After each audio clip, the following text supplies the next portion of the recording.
very quickly, Urban Youth Collaborative is a nonprofit group that is a resource for churches to do campus ministry in an urban setting. And we link up churches and schools to run outreach Bible clubs at 30 campuses, and we have 1,000 kids a week that come to our program for physical and spiritual food. And we have kids during lunch in the public school in front of their friends raising their hands regularly saying, I want to give my life to Jesus. And it's the most powerful thing imaginable. And it happens because local churches go on campus and adopt the school. If kids invite their friends and then they invite in a guest speaker, it can be a regular person. And all the schools that are near our churches will let you have the same person every week. Some parts of the suburbs are a little more political and protected, and they'll say you have to have this, same adult only once a month or once a quarter. But in our situations, the people are feeling so overwhelmed with all the needs: fatherlessness, poverty, gang violence, drugs. We all know that the dropout rate is atrocious. 56% of kids in San Diego County graduate in 4 years, according to the State Board of Education from 2006 to 2007. So maybe that's gone up in the last 4 years, but it's still atrocious. San Diego Unified's graduation rate is 63%. So a little better, but 1 out of every 3 kids doesn't graduate from high school. That can't be acceptable to us. So those are some of the things. The schools feel overwhelmed. If they can have positive role models, a moral compass for kids, they'll let us on. And we see kids coming to Christ. Then the local church is there as a relationship link for follow-up discipleship, mentoring, and so forth. So our bread and butter move is these outreach Bible clubs. And then the church and the school look for holistic ways to work together, like beautification. No one's going to argue with landscaping work being done, with budget cuts the way they are.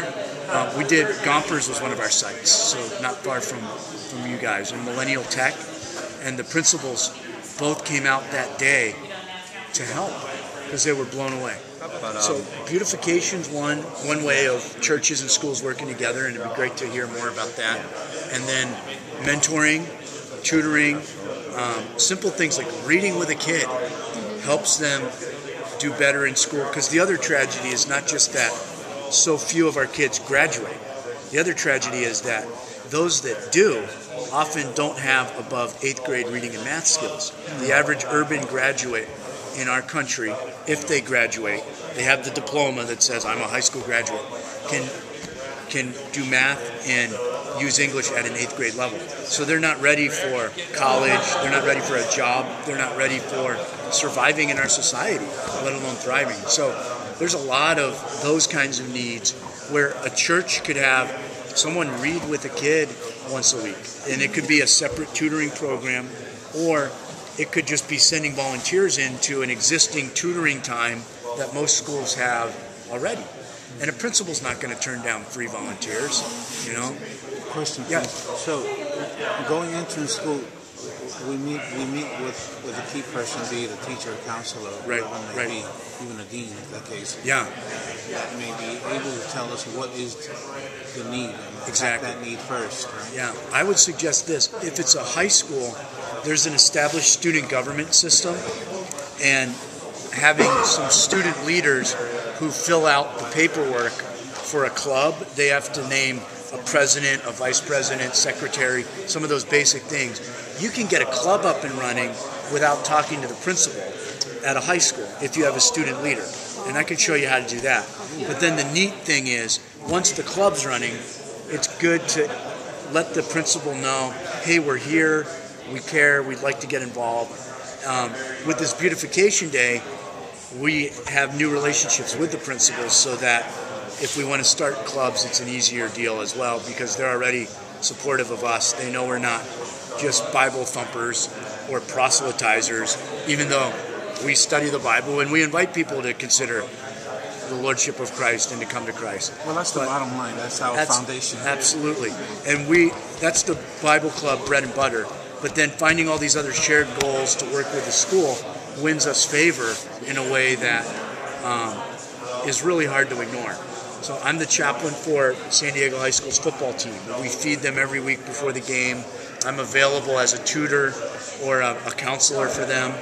So during Hell Week, when they have their two-a-days, we fed 85 guys through a relationship we have at Chipotle. They give us rescued food, and then before every pregame meal, in between morning and afternoon practices, I gave the whole team a Bible-based pep talk. So I said, "A house divided against itself cannot stand." Who said that? Jesus. And so I'm able to quote Jesus without citing the references, if you know what I mean.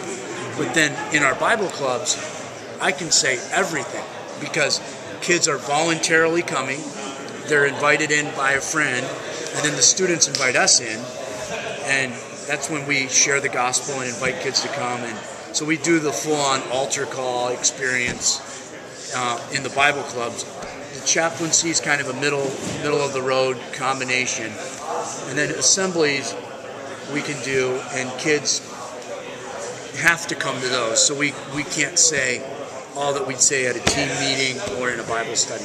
But what we can do is say, here's a map for good decisions, here's a moral compass. If you want to hear more, come to room 346 Tuesdays at lunch, and we work our youth pastors and student leaders into the assembly, so 500 or 700 kids see that person as the face on campus, and then we see a bump in attendance at our Bible clubs after that. So the goal, like you said, is to share Christ and then get them into local churches like yours where they can be discipled and cared for and developed. So there's an amazing array of ways churches and schools can partner, and secular principles will thank you. You know, the guy at Gompers is very supportive of what we do, even though he doesn't happen to be a believer, because he sees the value of character development, he calls it. And then we just had 50 volunteers come and paint his handball courts, put up basketball nets, pull weeds, paint the poles, the support structure poles all throughout the campus. And he came out on a weekend to be a part of it and he sent a text to one of his other counselors saying, "We're having church today." And what he meant was the volunteers prayed before they started serving.